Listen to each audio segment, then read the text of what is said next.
पहले से ही सोच करके आई थी कि मुझे वापस घर नहीं आना है। तो पंढरपुर में जब आई तो यहां पर वारियां आई हुई थी, सब नाच रहे हैं, गा रहे हैं, विठल विठल विठला माझा पांडुरंग विठला, जय जय राम कृष्ण हरि। पंढरपुर में आते ही नेत्र सजल हो गए। जनाबाई छोटी सी हैं, अभी 7-8 वर्ष की आयु है। जनाबाई आई और यहां भीड़ में अपने माता पिता की उंगली पकड़ करके घूम रही थी। और वारी में जब आगे पीछे लोगों के धक्का मुक्की हुई तो माता पिता का हाथ छूटा नहीं, छोड़ दिया जानबूझ करके। खो गई बड़ी भीड़ में। बालक तो खो करके रोते हैं। जनाबाई नाच रही थी कि हाँ अब अच्छा हुआ, अब मैं अकेली हूं, अब मैं यहीं खो जाऊंगी, माता पिता को मिलूंगी नहीं और सदा के लिए अपने विठोबा के पास रहूंगी, अपने विठल के पास रहूंगी। माता पिता ने ढूंढने का प्रयास किया, लेकिन जनाबाई मिली नहीं। जनाबाई प्रसन्न हैं क्योंकि उनका परिवार तो श्री पंढरपुरी है ना। माता पिता बिछुड़ गए, मेला में छूट गए पीछे, लेकिन जनाबाई इस बात से दुखी नहीं है। बोले क्यों? बोले मेरे माता पिता तो विठल रखुमाई है, मेरी बहन तो चंद्रभागा है। ये सब संत महापुरुष जो उछल उछल करके राम कृष्ण हरि कीर्तन कर रहे हैं, ये सब मेरे भाई बंधु हैं, यही मेरा परिवार है, मैं अब इन्हीं के बीच में रहूंगी। जनाबाई बताओ, बिछुड़ने पर प्रसन्न हो रही है, खो गई है मेले में, चंद्रभागा नदी के तट पर बैठी हैं। लेकिन 1 दिन 2 दिन 3 दिन 4 दिन बीत गए। बहुत भीड़ होने के कारण जनाबाई को ठाकुर जी का दर्शन नहीं हुआ। चंद्रभागा के तट पर जाकर के बैठी हैं और जाकर के अपने हृदय पर हाथ रख के कह रही, अरे मेरे बिठोवा, अरे मेरे बिठुराए, कब मिलोगे? तुम्हारे लिए सब छोड़ करके आ गई मैं।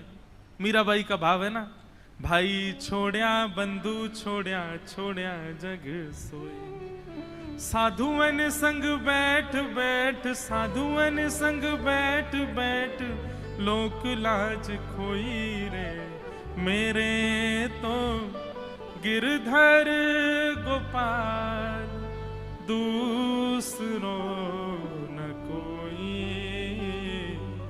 दूसरो न कोई।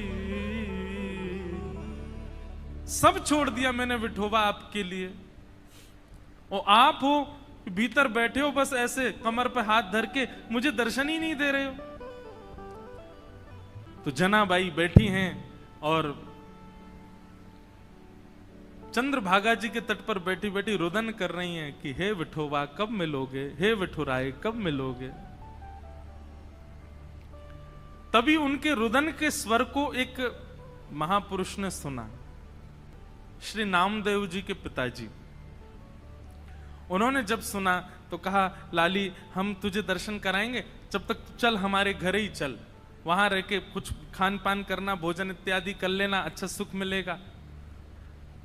जनाबाई उनके साथ चली गई घर। वहां पर नामदेव जी महाराज और बड़े बड़े कीर्तनकार कीर्तन कर रहे थे। कीर्तन में बढ़िया मृदंग बज रही है, कांसे बज रहे हैं, बालक सब वारकरी बालक जैसे कीर्तन करते हैं। नामदेव जी का कीर्तन चल रहा था तो कीर्तन की ध्वनि पंडरीनाथ भगवान को सुनाई देने लगी। तो पंडरीनाथ भगवान रुक्मणी जी से बोले सुनो मेरा मन नहीं लग रहा अब यहां पर। रुक्मणी जी बोली क्या करना है? बोले मैं जा रहा हूं कीर्तन में। बोले इतने लोग जो दर्शन के लिए आ रहे हैं ये? बोले अब इनको आप संभाल लो, लेकिन मुझे बहुत जोर से मन कर रहा है कीर्तन में जाने का, मुझसे रुका ही नहीं जा रहा, मैं जा रहा हूं नामदेव जी के कीर्तन में। रुक्मणी जी बोली आप जाइए, मुझे उसकी कोई परवाह नहीं, उसके लिए मना नहीं, लेकिन आप एक चीज देखिए, नामदेव जी नेत्र बंद करके गा रहे होंगे, वैष्णव उछल उछल करके नृत्य कर रहे होंगे, आप जैसे ही जाओगे पूरी जनता आपके पीछे पड़ जाएगी, कीर्तन में भंग हो जाएगा, आप जाकर के वहां कीर्तन में विक्षेप डाल दोगे। तो एक बार पंडरीनाथ जी रुक गए, बोले अच्छा हाँ सही कह रहे हो, फिर तो नहीं जाऊंगा मैं। लेकिन जैसे ही नामदेव जी के ऊंचे ऊंचे स्वर सुनाई दें, विठल भगवान खड़े खड़े के मुझसे रुका ही नहीं जा रहा, अब जो होगा देख लूंगा, मैं कोने में खड़ा हो जाऊंगा लेकिन मुझको जाने दो। रुक्मणी जी बोली जाओ। पंडरीनाथ भगवान पीतांबरी पहने, गले में सुंदर माला है और ये मुकुट धारण किए, मत्स्याकृत मछली के आकार के कुंडल, और दौड़ रहे हैं नामदेव जी के कीर्तन की ओर। असंख्य भीड़ लगी है। ठाकुर जी ने सोचा कहीं विघ्न ना आ जाए, तो बाहर खड़े हो गए और जहां से केवल नामदेव जी की झलक दिख रही है, कीर्तन हो रहा है, सब नाच रहे हैं, वहीं से ठाकुर जी देख रहे हैं और देख करके वहीं झूम रहे हैं। इतना आनंद ठाकुर जी को आ रहा है। लेकिन झूमते झूमते झूमते झूमते ठाकुर जी को सुध बुध नहीं रही और ठाकुर जी तो कोने से भीड़ में आ गए। अब जैसे ही ठाकुर जी आए, लोगों को कस्तूरी की सुगंधी आने लगी। बढ़िया, पीछे मुड़ मुड़ करके देखें, साक्षात पंडरीनाथ भगवान खड़े हैं।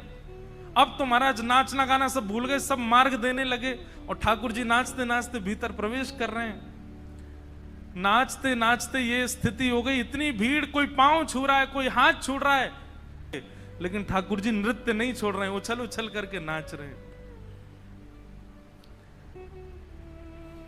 नामदेव जी के जब नेत्र खुले और सामने ठाकुर जी को देखा, नेत्र सजल हो गए। जय हो।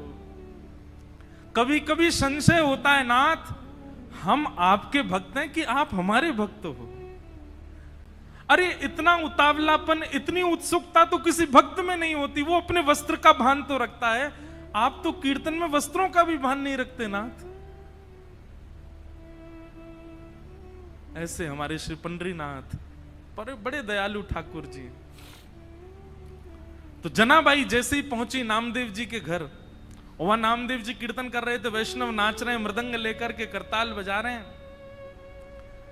तभी जनाबाई को क्या दिखा कि श्वेत श्वेत वस्त्र, श्वेत श्वेत टोपी पहने, सब वार करी, और इनके बीच में एक पीतांबरी पहने और गोल गोल गोल कोई घूम रहा है।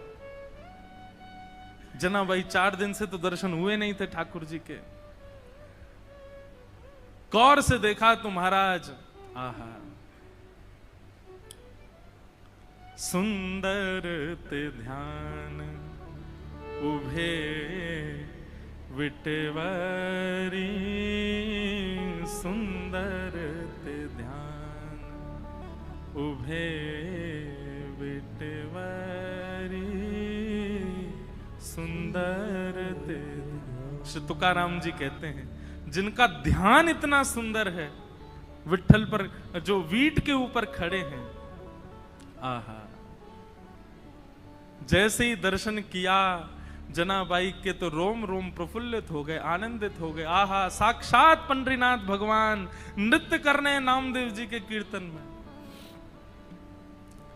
जनाबाई तो वहीं बैठ गई। अब तो तुकाराम जी के नामदेव जी के पिताजी ने सबको बोला, ये लाली यहीं रहेगी हमारे घर पर और यहीं इसका खान पान, कोई इसको कुछ नहीं बोलेगा, ये जैसे चाहे वैसे रह सकती है। जनाबाई छोटी सी हैं, पूरे दिन केवल उनको एक ही प्रतीक्षा रहती थी, कब कीर्तन हो, कब विठल आएंगे, मैं उनका दर्शन करूंगी। और किसी को दर्शन नहीं होते, जनाबाई को होते थे। नामदेव जी कीर्तन करते और जैसे ही विठल आते, जनाबाई उछलने लग जाती, अब विठोबा आ गए, विठोबा आ गए। सब जनाबाई को देखते, छोटी बालिका है ऐसा सोच करके अनसुना कर देते, लेकिन उनको तो प्रत्यक्ष दिखते थे ठाकुर जी।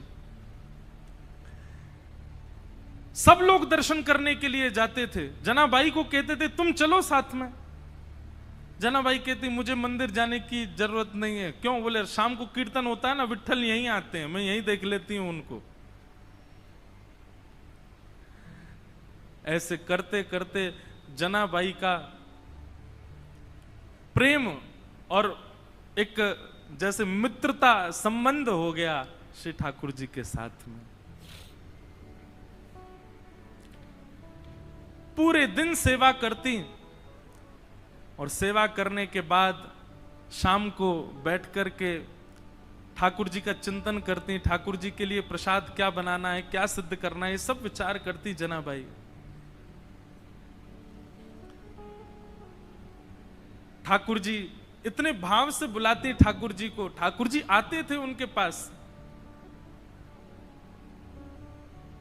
एक दिन की बात, नामदेव जी ने ऐसा सुंदर कीर्तन किया कि ठाकुर जी और दिन से ज्यादा अधिक नृत्य किए उस दिन। इतना नृत्य किया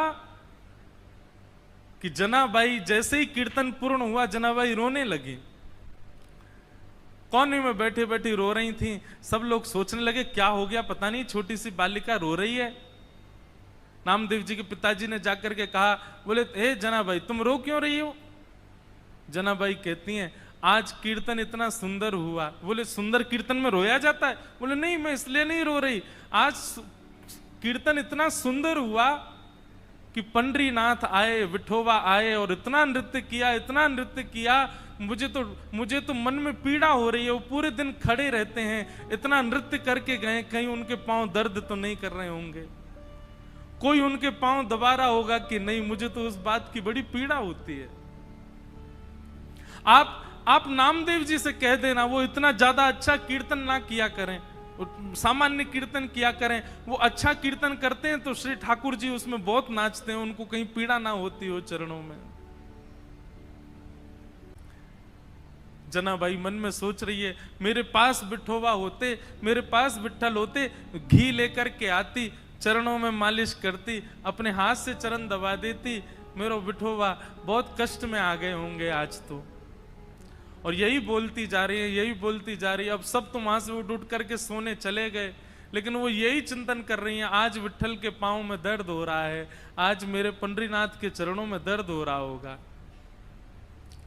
ये भाव मन में सोच ही रही थी कि इतने में ही पीताम्बरी पहने, कटी पर हाथ धरे, सुंदर श्यामल वर्ण ठाकुर जी का श्री पंडरीनाथ भगवान वहीं प्रकट हो गए। और प्रकट होकर के जनाबाई के सामने बैठ करके पांव आगे पसार दिए। बोले रो क्यों रही हो? तो फिर दबाओ हमारे चरण। आपको अगर लग रहा है कि हमारे पैरों में पीड़ा हो रही है तो दबाओ ना। आहा, जनाबाई, छोटी सी जनाबाई अपने हाथों से ठाकुर जी के चरण दबा रही है।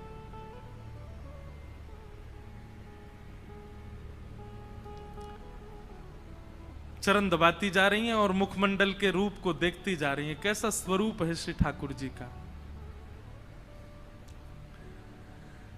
अब छोटी सी बालिका, और क्या कोई वेद मंत्र तो आते नहीं उनको, कोई शास्त्रों की बात तो आती नहीं, ठाकुर जी से पूछें। पैर दबाते दबाते जनाबाई पूछ रही है भोजन किया आपने? ठाकुर जी बोले हाँ किया। तो क्या पाया? बता दिया जो भी बनता मंदिर में, जो भी बनता ठाकुर जी बताए। बोले इसकी सब्जी बनी थी, जे चावल बने थे, रोटी बनी थी और पूरन पोली बनी थी। ठाकुर जी ने बताया, बोले पूरन पोली बनी, ये सब्जी बनी, चावल बने, ये सब पाया मैंने। जनाबाई पैर दबाते दबाते, अच्छा कल क्या पाया था? ठाकुर जी बोले यही पाया था। बोले जो आज पाया वही कल पाया? बोले हाँ यही पाया था। अच्छा तो परसों क्या पाया? ठाकुर जी बोले परसों भी यही पाया था। और 4 दिन पहले क्या पाया था? ठाकुर जी बोले यही बनता है, ये लोग मुझको यही देते हैं और कुछ नहीं देते, इनका फिक्स है, ये वही बनाते हैं वही खिलाते हैं मेरे को। इनका मंदिरों में नियम थोड़ी बदलता है, जो सब्जी है, जो दाल है, जो वही बनता है, रोज वही खिलाते ठाकुर जी को। जनाबाई बोली आप रोज रोज एक ही भाव खाते हो, मन नहीं भरता आपका? ठाकुर जी बोले भरता तो है, पर ठीक है कोई बात नहीं, भाव से बनाते हैं तो पाता हूं। जनाबाई बोली मैं कुछ नया बना के पवाऊं तो? ठाकुर जी बोले तुम बनाओगी? बोले अभी बना के लाऊं, आप बस बैठो मैं लेके आती हूं। नए नए पकवान बनाए, नई नई सामग्री बनाई और सामग्री बना के थाल में सजा, आधी रात सब सोए हैं पंढरपुर में, ठाकुर जी बैठे हैं, ठंडी ठंडी हवा चल रही है और जनाबाई ने लाके थाली सामने रख दी। ठाकुर जी को कहा पाओ। ठाकुर जी पा रहे हैं प्रेम से, वो बड़ा सिर हिला हिला करके, चटकारे मार मार करके पा रहे हैं। बोले आहा आज तो नया नया भोजन मिला है। हाँ जनाबाई तेने तो आज आनंद कर दिया, इतना सुंदर भोजन बनाया। बीच बीच में ठाकुर जी इतनी जल्दी खाते हैं कि अपने वस्त्रों पर गिरा देते हैं। तो जनाबाई कहती है अरे आराम से खाओ, कहाँ जाना है? बोले तुमको क्या पता, अभी 3:30 बजे मंगला आरती होनी है, मुझे पहुंचना है अभी वहां पर। ठाकुर जी प्रेम से पा रहे हैं। बीच बीच में जनाबाई का इच्छा होती है, मन होती है कि मैं खिला दूं एक ग्रास, लेकिन अभी भय लग रहा है मन में कि कहीं मैंने कहीं हाथ बढ़ा दिया तो कहीं ठाकुर जी नाराज तो नहीं हो जाएंगे। ठाकुर जी ने प्रसाद पाया, बोले जनाबाई कल फिर आऊंगा, बढ़िया बना के रखना कुछ अच्छा, फिर पाऊंगा कल, अभी जाता हूं। हाँ, मंगला की समय हो गई। ठाकुर जी दौड़े आए, सीधे महाराज घंटे घड़ियाल बजने लगे और मंगला आरती शुरू। 3:30-4 बजे से ही ठाकुर जी का अभिषेक होने लगा। 1 दिन, 2 दिन, 3 दिन, 4 दिन, 5 दिन बीत गए। रोज ठाकुर जी रात में चले जाते हैं और प्रसाद पाके आते हैं। रुक्मणी जी आई एक दिन मंदिर में और यहां बस शयन की तैयारी हो रही थी। रुक्मणी जी आकर के बोली, वो भी ऐसी खड़ी हैं, ऐसी बोली होंगी, कहां जाते हो आप रात को? ये इतनी रात को कहां जाते हो आप? सही सही बताना। ठाकुर जी बोले, गोपालपुर जाता हूं, वहां पर एक मेरी भक्त है जनाबाई, ये मंदिर में तो रोज एक सही बना देते हैं, वहां पे बड़ा नया नया बनाती है, वो खाने में बहुत सुख मिलता है, वहां जाता हूं भोजन करने। रुक्मणी जी बोली, अच्छा इतना अच्छा भोजन बनता है कि रोज जाते हो? बोला हाँ, वो बड़े भाव से बनाती है। रुक्मणी जी बोली, हमको भी ले चलो, हमको भी खिला लाओ। ठाकुर जी बोले, लेके चलूंगा लेकिन खिलाऊंगा नहीं, खाऊंगा तो अकेला मैं। वो छोटी सी है, छोटे छोटे उसके हाथ हैं, वो छोटे छोटे हाथ से थोड़ी सी दाल बनाती है, थोड़ी सी सब्जी बनाती है, एक ही पूरन पूली बना पाती है बेचारी। और तुम चलोगी, तुम्हारा भी पेट मेरा भी पेट, उसको बहुत श्रम हो जाएगा, उसको इतना नहीं बनवाना भोजन। चलो साथ में, लेकिन दूर खड़ी रहना, देखती रहना, और बीच में भी मत आना, वो सहजता उसकी खत्म हो जाएगी, वो तुमको देख के फिर बनावटी बात करेगी। रुक्मणी जी बोली, ले चलो, कुछ खिलाना नहीं, नहीं आऊंगी बीच में, लेकिन ले तो चलो, मैं भी तो देखूं ऐसा क्या, ऐसा उसका क्या भाग्य कि पंडरीनाथ रात में जाते हैं। रुक्मणी जी गई हैं, दूर खड़ी देख रही हैं, जनाबाई थाल लेकर के आई है, ठाकुर जी प्रेम से पा रहे हैं। ठाकुर जी पाते, आज ही जनाबाई के मन में आया, बोले आज तो मैं अपने हाथ से खिला के मानूंगी, रोज तो ये मैं डर के मारे नहीं खिला पाती। ठाकुर जी जेम रहे थे बढ़िया प्रेम से, और चटकारे अपनी उंगलियां चाट चाट करके, बढ़िया, आहा बहुत अच्छा बना है।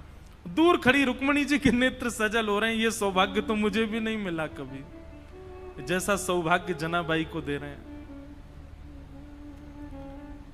बीच में जनाबाई के मन में भाव आया, आज तो मुझे खिलाना ही है। तभी एक सामग्री उठाकर जनाबाई कहती, बिठोबा ये तो पाओ, और ऐसे खाने में तल्लीन थे ठाकुर जी। ठाकुर जी ने भी विचार नहीं किया, ठाकुर जी ने भी मुख खोल दिया, हाँ खिलाओ। और जनाबाई ने जैसे ही अपना मुख अपने हस्त कमल से सामग्री ठाकुर जी के मुख में दी है,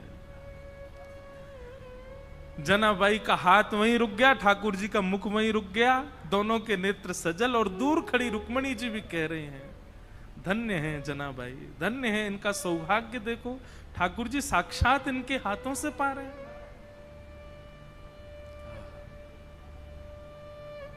ऐसा भाव। रुक्मणी जी नतमस्तक हो गई, मन में विचार करने लगी कि मैं भी जनाबाई से मित्रता कर लूं, इनके बहाने मुझे भी ये सुख मिल जाया करेगा। जो सुख लक्ष्मी जी को भी नहीं है, वो जनाबाई को दे रहे हैं ठाकुर जी। ठाकुर जी नित्य जाते हैं, रात भर जनाबाई के पास रहते हैं। चक्की पीसती थी रात को, तो जनाबाई का नियम था कि जब वो चक्की पीसती थी ना, तो पीसते पीसते गाती थी, और वो स्वर इतना अच्छा लगता था ठाकुर जी को, इतना प्रिय लगता था कि ठाकुर जी आधी रात में मंदिर से भाग करके आते थे जनाबाई के पास, और ठाकुर जी बैठ करके सुनते थे, जनाबाई चक्की पीसती थी, जनाबाई गाती थी, और ठाकुर जी सुनते थे बैठ करके। रोज आते थे ठाकुर जी और रोज जनाबाई गाती थी और वहीं बैठ करके श्री ठाकुर जी सुनते थे। एक दिन ठाकुर जी गए और जनाबाई ऐसे चक्की पीस रही थी, तो ठाकुर जी बोले, ए जना, ये चक्की मत पीस। तो जनाबाई बोली, क्यों? ये घर घर घर आवाज करती है, तो तेरा स्वर जो है वो अच्छे से मुझे सुनाई नहीं देता, इसको नहीं पीसेगी, शांति रहेगी, तेरा स्वर स्वच्छंद सुनाई देगा मुझको। आप विचार करो ठाकुर जी को कितना प्रिय लगता है। तो जनाबाई बोलती, चक्की नहीं पीसूंगी तो आटा कहां से होगा, आटा नहीं होगा तो रोटी कैसे बनेगी, रोटी नहीं बनेगी तो फिर सब खाएंगे क्या, और सब कुछ नहीं खाएंगे तो फिर मुझे डांटनी पड़ेगी, है आटा नहीं है। तुम तो बस सुनने आ जाते हो रोज रोज यहां पर, मुझे तो सुबह रोटी बनानी, नामदेव जी पूरा परिवार भोजन करेगा। नामदेव जी के यहां सेवा करती थी ना जनाबाई।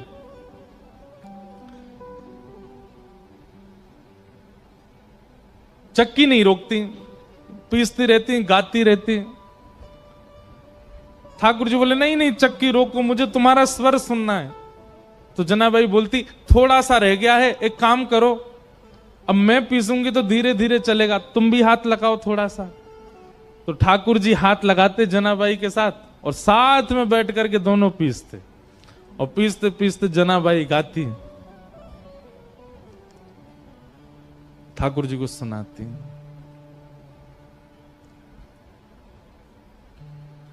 अब जब ठाकुर जी हाथ लगाते जनाबाई के साथ चक्की पिसवाते, तो ठाकुर जी इतने सारे गहने पहन के रहते हैं, वो गहने सब आगे पीछे जब ठाकुर जी हिलते तो गहनों की आवाज आती। जनाबाई बोलती, अब मेरी चक्की परेशान नहीं कर रही, तुम्हारे गहने परेशान कर रहे हैं।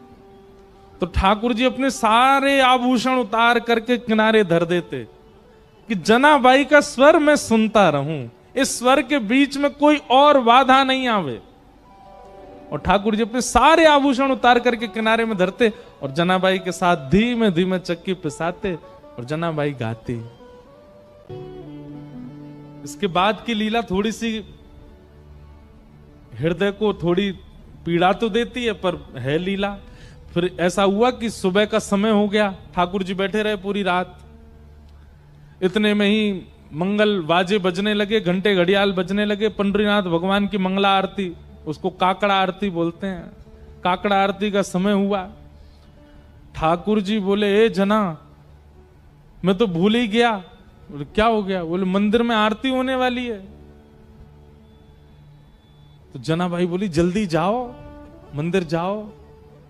और जनाबाई थोड़ी भावुक हो गई। ठाकुर जी बोले, तू क्यों भावुक होती? बोले, पूरे दिन कल सोए नहीं, रात भर मैंने सोने दिया नहीं, अब फिर से दिन में जाके उठ जाओगे, ठंडे ठंडे पानी से सब तुमको नहलाएंगे, तुमको दूध से नहलाएंगे, बिल्कुल आराम नहीं करने दिया मैंने। ठाकुर जी बोले, तू भी तो नहीं करेगी तो मैं भी नहीं करूंगा। इतना सुख ठाकुर जी जनाबाई को। तो तुरंत ठाकुर जी जाने लगे तो जनाबाई से बोले, ए सुन, तू अपनी सॉल दे दे। क्यों? ऐसे जाऊंगा तो सब पहचान जाएंगे मुझको, वहां पुजारी पंडा सब भारी खड़े होंगे, थोड़ा ढक के जाऊंगा खुद को तो किसी को पता नहीं चलेगा। और जनाबाई की सॉल लपेट करके श्री पंडरीनाथ भगवान पहुंचे मंदिर। बाहर पंडा पुजारी खड़े थे, चुपचाप ठाकुर जी मुंह ढकढका के भीतर घुस गए। पंडाओं ने सोचा कोई होंगे, भीतर के सेवक होंगे। और भीतर जाकर के ठाकुर जी जैसे ही अपनी वेदी के ऊपर खड़े हुए ही थे, इतने में ही कपाट खुल गए, सॉल उतार ही नहीं पाए ठाकुर जी। और ऐसे जैसे खड़े भये, कपाट खुले, सब लोग जय जयकार करने लगे, पंडरीनाथ भगवान की जय, रुक्मणीनाथ भगवान की जय। वहीं दर्शनार्थियों में नामदेव जी खड़े थे। नामदेव जी ने जैसे ही ठाकुर जी को, नामदेव जी का नियम था रात्रि शयन के दर्शन करके जाते थे, फिर सुबह मंगला में आते थे। रात्रि शयन में ठाकुर जी इस सॉल में तो नहीं थे। और नामदेव जी के घर में ही सेवा करती है जनाबाई। और जनाबाई की सामग्री नामदेव जी को पता है वो क्या पहनती है। नामदेव जी तुरंत बोले, ये सॉल तो मैंने कहीं देखी है जो पंडरीनाथ पहने, रात में तो नहीं थी, ये सुबह कहां से आ गई? नामदेव जी बोले, कहां देखी कहां देखी कहां देखी? सोचते सोचते सोचते उनको याद आया, अरे ये तो हमारे घर में सेविका जना पहन के घूमती है, ये तो वही सॉल है। उसकी कढ़ाई आदि बिल्कुल वैसी थी। तो कई बार आश्चर्यचकित वस्तु दिखती है तो आप अचानक से बोल पड़ते हो, और नामदेव जी बोल पड़े। ये तो जना की सौल है। अब नामदेव जी जितनी देर सोच रहे थे उतनी देर वैसे ही मंदिर में बड़ी भगदड़ हो गई थी। क्यों? क्योंकि जैसे ही कपाट खोले और ठाकुर जी का जब दर्शन किया तो ठाकुर जी के जितने आभूषण थे वो थे ही नहीं। क्यों? ठाकुर जी तो रात में वहीं चक्की पर छोड़े आए थे जनाबाई के पास में। और यहां सब मंदिर में भाग दौड़ होने लगी, बोले अरे ठाकुर जी के आभूषण कहां है, आभूषण कहां। और इसी समय नामदेव जी सोच रहे थे सौल किसकी है, और अचानक से उनके मुख से निकला ये सौल तो जना की है। सारे पुजारियों ने रुक के कहा, क्या कहा? ये सौल जनाबाई की है? बोला हाँ। इसका मतलब आपके यहां जो जनाबाई है वही आकर के और यहां पे जो है सब चोरी करके चली गई, ठाकुर जी के सब आभूषण ले गई। किसी ने भी सदविचार नहीं किया, सबने दुर्विचार किया कि जनाबाई सब ठाकुर जी के आभूषण चुरा के चले गए। यहां जनाबाई रात भर का जो उसका अनुभव था उसको आनंद ले रही थी, स्नान ध्यान करके आज बड़ी प्रसन्न है, तिलक लगाती है। ठाकुर जी ने रात में जो सुख दिया उसको भूल नहीं पा रही है। और इतने में ही सब पुजारी आ गए और पुजारियों ने आकर के कहा, ए जना तू ठाकुर जी के आभूषण चुरा के लाई? जनाबाई को अचानक याद आया, बोले अरे रात में चक्की पीसते समय आवाज हो रही थी तो उन्होंने उतार के चक्की के पास ही रख दिए थे। अब जनाबाई इतने लोगों को कैसे समझाए?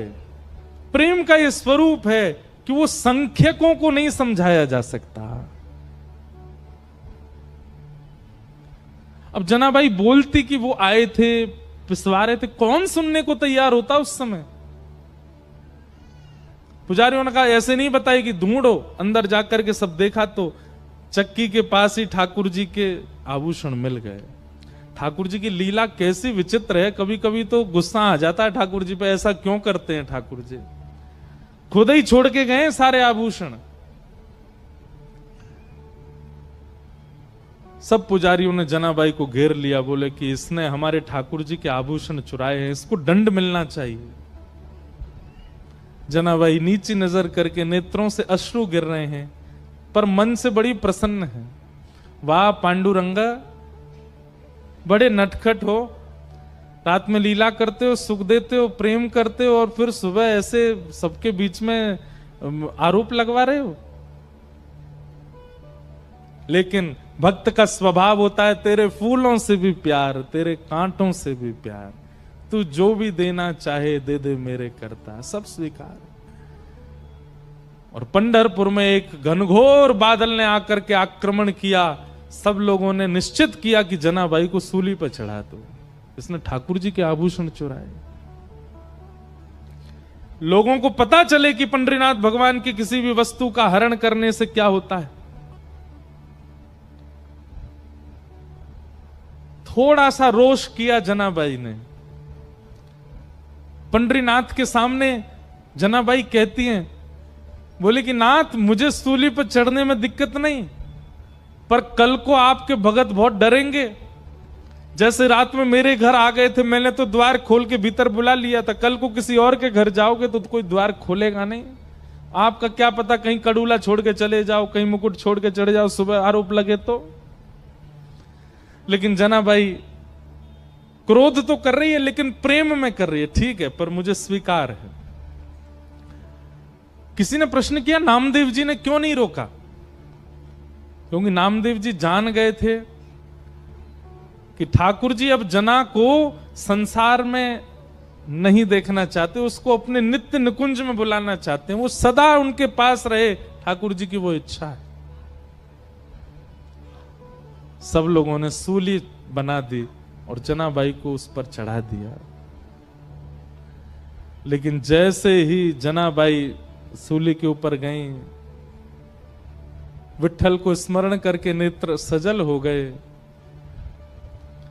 ये हो नहीं सकता है, ये ठाकुर जी होने नहीं देंगे।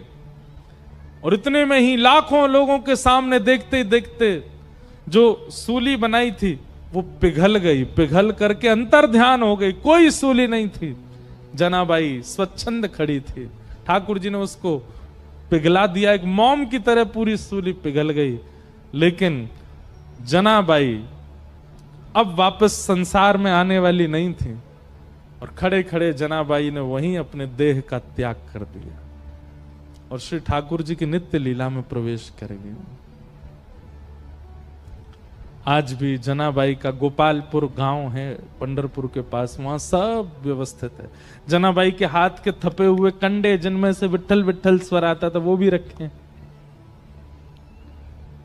और ठाकुर जी ने श्री नित्य लीला में प्रवेश करा दिया जनाबाई को।